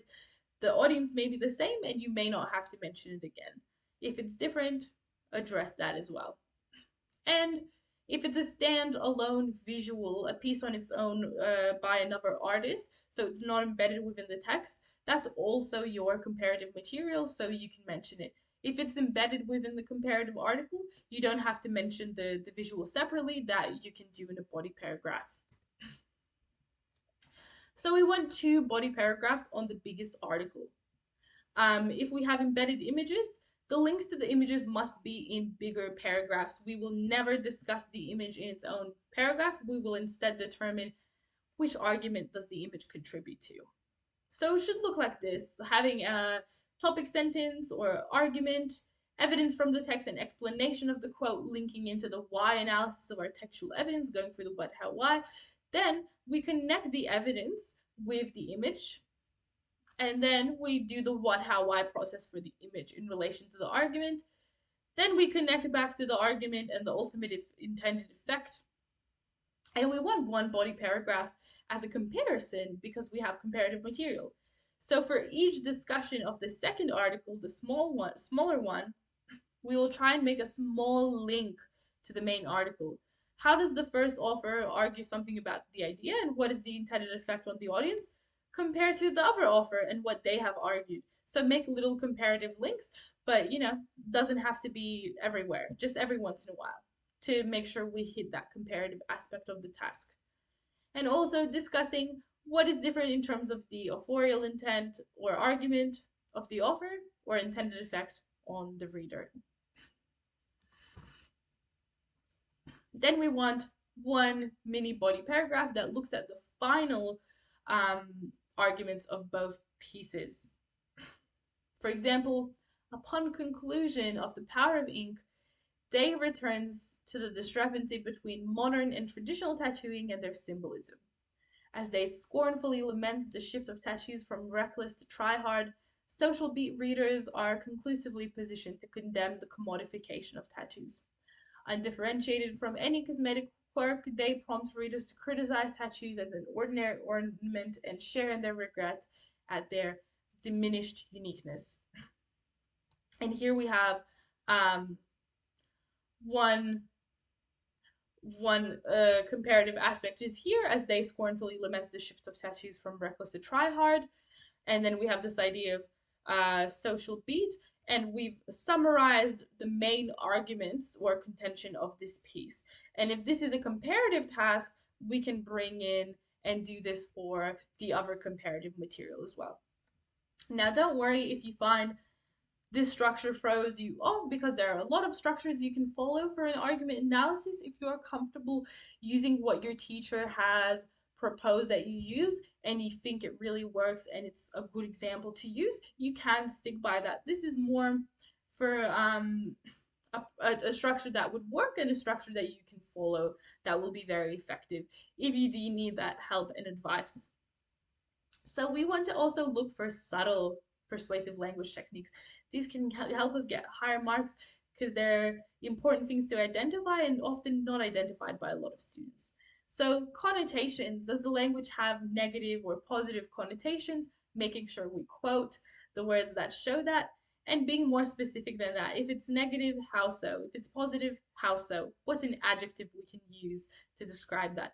And we have some other examples here. We can even talk about things like prolepsis, framing the argument, sentence structure, high and low modality verbs, which now you have a really good understanding of high and low modality verbs because we've run through that in the exam criteria section. Parallels and associations, um, juxtapositions, and tonal shifts. Tonal shifts, very important. I would even say because there are few of them, this is something you should identify every single time it comes up and quote to prove. Making sure that you're right about the fact that it's a tonal shift and it's not just a couple of sentences um in a positive tone and then it goes back to being whatever it was, say tonal. Not all, you want a tonal shift, you want the tone to clearly shift and to be maintained for a while to be able to say with certainty that it was a tonal shift. Juxtapositions are when things are put side by side that are very distinct or different or potentially opposites. That's a juxtaposition. And you can think about what effect that may create. So, guys, we're going to jump back into visual analysis and talk about how we can analyze visual material looking at an example. Remembering this has to go in a body paragraph where there's some sort of argument and the visuals should be contributing to that argument, unless it is comparative material and it is different and it is a standalone image. And we will describe what the visual is literally depicting, talking about its foreground, background, what we see overall. Then we're going to bring in the symbolic meaning that it has and discuss how it adds to or detracts from the writer's argument. So what we need to analyze in a visual, here are some ideas. Symbolism, very common. Visuals often act as symbols. Any labels, any juxtaposition, opposing things put side by side, the size or the scale of objects, facial expressions, speech and speech bubbles, any background information, a caricature, which are a specific type of visuals that act as a political commentary of sorts. They've originated from the period of the Cold War between Russia and the USA, where caricatures were used as political commentaries and oftentimes as propaganda to depict the other country in a super unfavorable way, and say insulting things about their society and their life. But we still use them to this day for oftentimes for some sort of comedic, ironic effect, and they do tend to include symbolism if you are interested in that text type, because this is a great meta language term. You see a lot of caricatures in argument analysis, so I do urge you to get familiar with caricatures and what they portray, and links between the visual and the written text. So looking at an example of a cartoon, this is from the 2015 VCA exam. A good way to consider the symbolic meaning of the visual is to remember the conventions of different visuals, like how I've just gone through the conventions of and even the context surrounding caricatures with you guys. Cartoons, we know cartoons are pencil drawings, and they tend to have text on them, and they tend to have both a foreground and a background. In most cases, they tend to have both foreground and background elements. So we already know about the kinds of things we want to discuss. Let's have a look at this example, how we've discussed this specific image.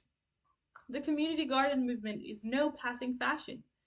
During the Second World War, everyone in Britain was urged to dig for victory by growing vegetables in every bit of spare land. So you can see how we've really fluently linked in the cartoon as part of our argument, whatever we were discussing before. We're talking about the garden movement is growing, and it has been during all of history. And now we brought in this context of the Second World War, which is the context and the period of this image when it was produced.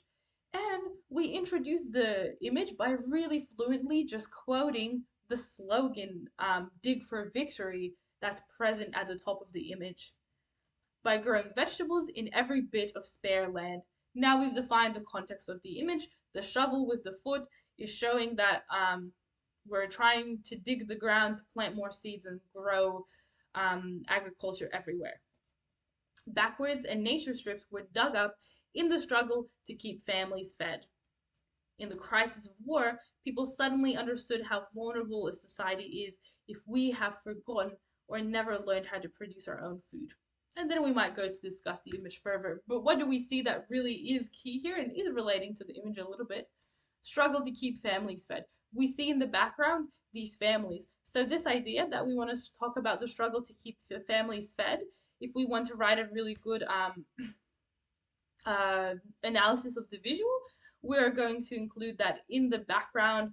We see faces of the family members and children, um, indicating that there's that struggle to keep the families fed, and that these children are also vulnerable because this is done for their sake. The imagery combined with the text, their sake, indicates that they're vulnerable and they need to be taken care of. So what do we have? We have an appeal to family values. And then we can talk about this symbolic shoe with the shovel in the foreground and how that's indicating that that shovel and that over harvesting of and overgrowing of land is making these populations more vulnerable because of that struggle to keep them fed as the land has been damaged. So it's a sense of, impending doom. It kind of intends the intended effect on readers is to encourage them to protest this, be part of the garden movement, and therefore help keep their families fed. So, what do we see overall? What are the things we can analyze for this image? And a lot of these are things that I've said.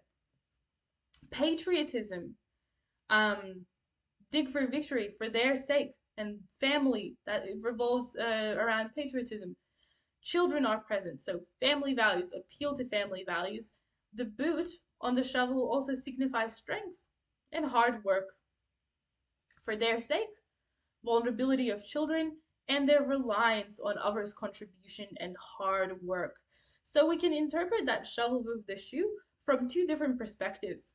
We can talk about the boot on the shovel signifying strength and hard work because this slogan does have a different argument. This is prior to the garden movement where it's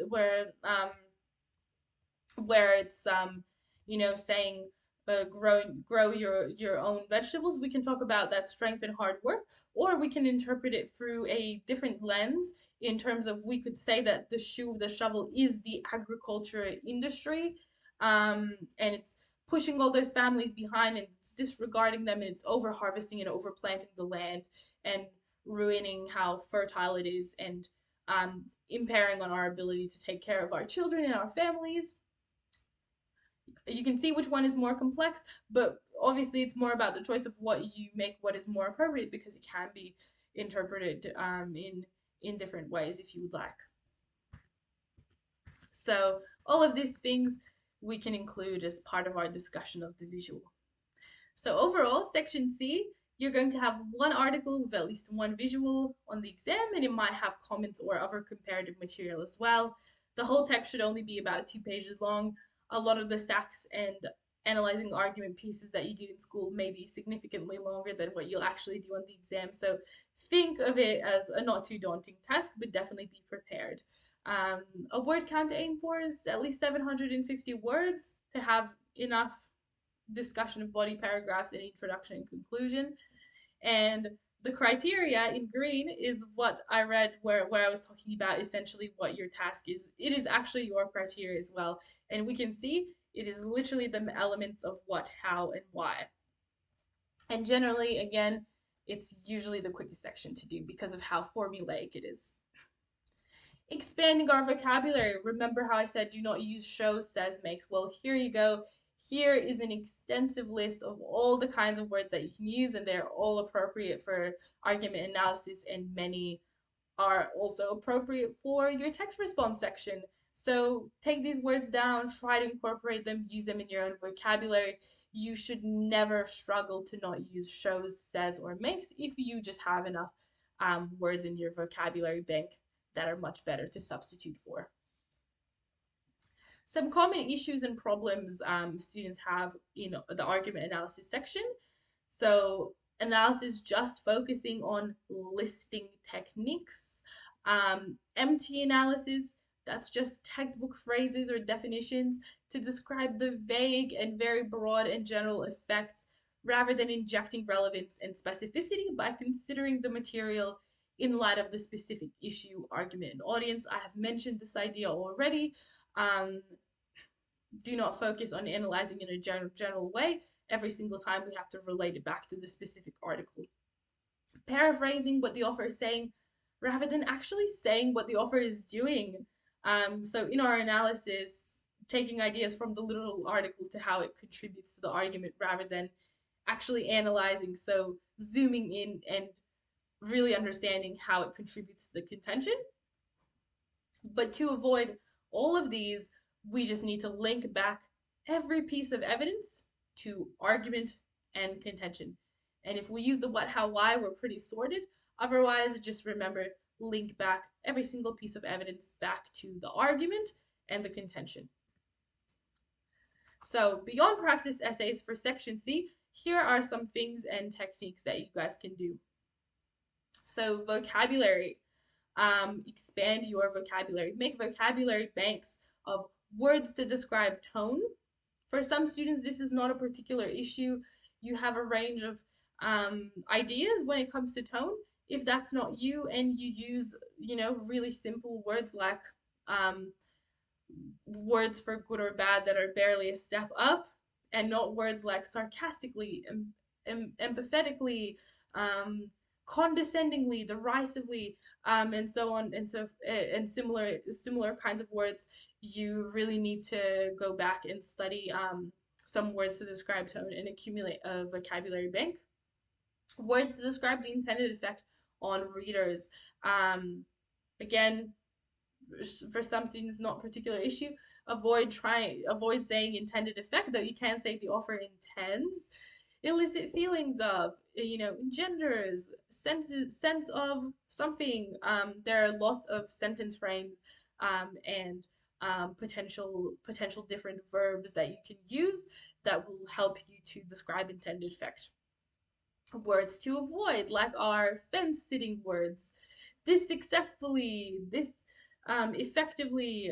Remove those adjectives completely, but also avoid verbs that sound definitive as well. Verbs to describe what the author is doing. You've got such a good list here, guys. Use it, absolutely use it. Words to describe persuasive techniques and language devices. This is a very important one, and this is where most of you will have some issues and need to improve on. You really want to make sure you have a range of vocabulary under your belt. The reason you need to know all of your persuasive techniques is that so that you can make your analysis complex and score high marks in this section by picking things that a lot of students are going to miss, or the things that they're going to quote and not realize that it's a PLT and they're not going to use the meta language term for.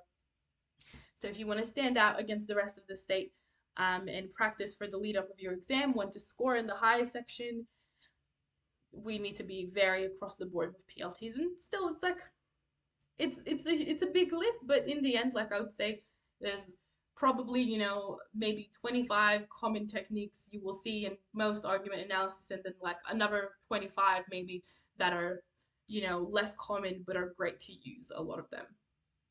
So go and start studying, and you might have a list in your textbook if you have an English textbook, or you could go online or use some of the material from this lecture.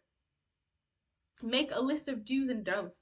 Use feedback from throughout the year with examples of what you did well and what you did not do well, so what you would like to replicate and what you would like to improve. Review the list of criteria and the advice from the assessor's reports, as well as the exemplar really good responses. Try to take things to put into your own writing and things that you need to fix. Rewrite some of the essays and some of the body paragraphs and analyses that you didn't do so well until you truly get better and get good at it. Don't just take feedback on board and leave it there. Either write another piece or one of the paragraphs you struggled with, or rewrite aspects of your assessments or just the essays that you got feedback on. And complete close analysis exercise.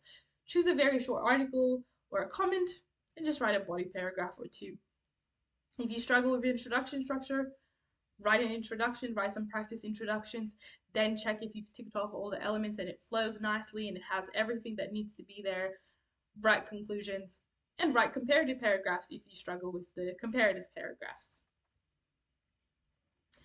Now we've finished our analyzing argument. Lastly, for the last little bit of this lecture, we'll go through some tips and advice for English.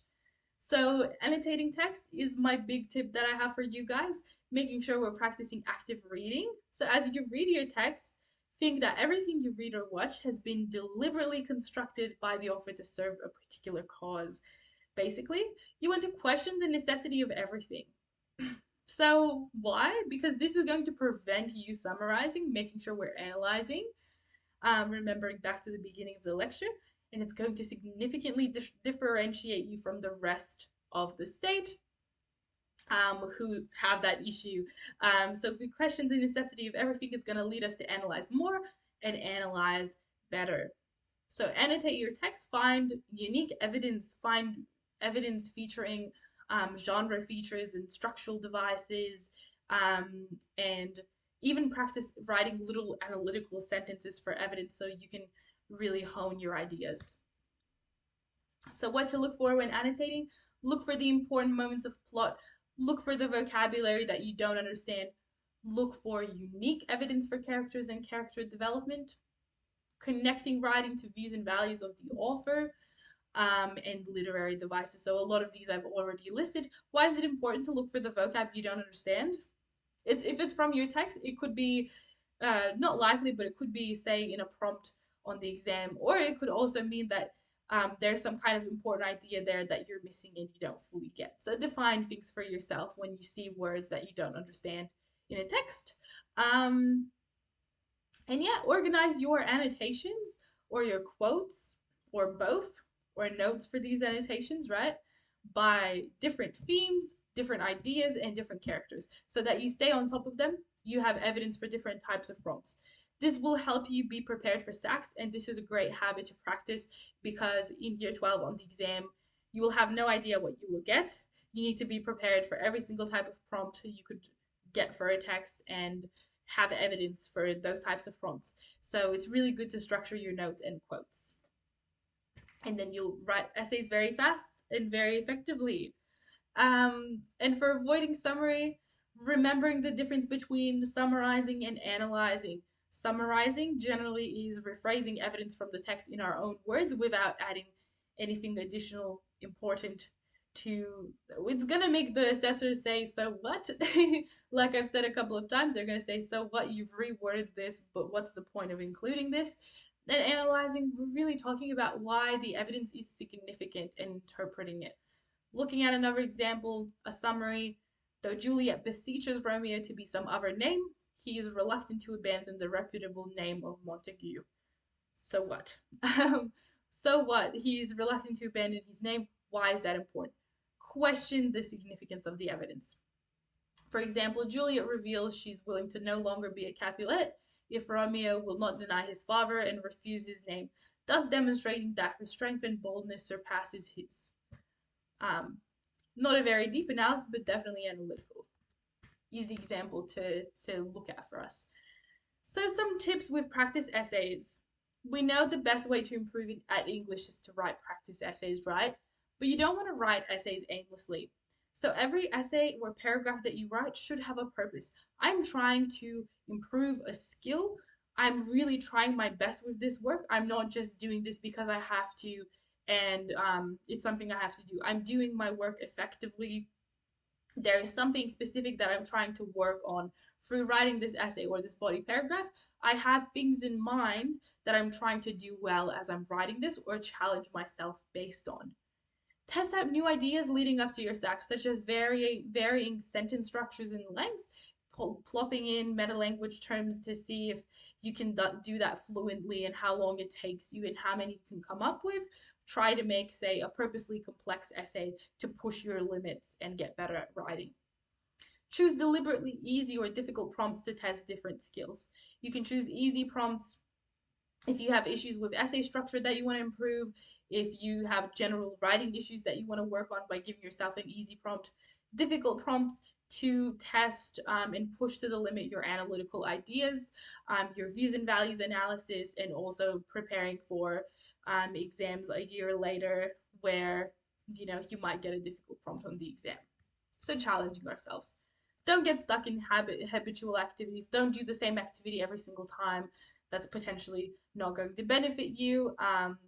Target specific areas of improvement or specific weaknesses that you have. For example, hopefully you find at least one of these things you can say yes to. I can't write good topic sentences. If yes, practice prompt breakdowns and planning. Give yourself 15 minutes and keep planning, see the topic sentences and contentions you can come up with, and use the slides that talk about how to write um, the arguments and contentions for pieces really well. I don't know how to explain evidence in my body paragraphs. Practice analysis. Do mini analyses where you find evidence and you analyze it in 1 to 2 sentences. I don't know how to integrate quotes. Practice, practice, practice. Review resources online. Look at high scoring essays and try to mimic the structures. I can't write a good contention. Again, prompt breakdowns, planning time. I can't write an essay in an hour. Practice essays in general. Timed practice essays, handwritten. But we can also study for English without writing an essay. So here are some things we can do when essays get unmotivating and a little bit tedious, and we want to do some other things and potentially some quick things that will also be just as helpful and potentially, if you have specific issues, maybe even more helpful. Read analyses of the text, access online resources and critics and analyses to read up on your text and form really good ideas. Read past essays, including your own essays. Um, See what's good, see what's bad. Write detailed essay plans. Work on analyzing your quotes. Practice writing topic sentences. Write an introduction or a body paragraph. Write your own essay questions. Mark your own work or mark other people's work. Chat with your teacher or other students about the text to, again, share some ideas, or rewrite an essay that you have written that you can really improve on. Thank you everyone so much for watching. I really hope that this was helpful and also motivating for your year 11 of English. And you've gotten some ideas about what you can work on for this year to really help you with the subject. But thank you so much for watching and really good luck with all of your studies this year.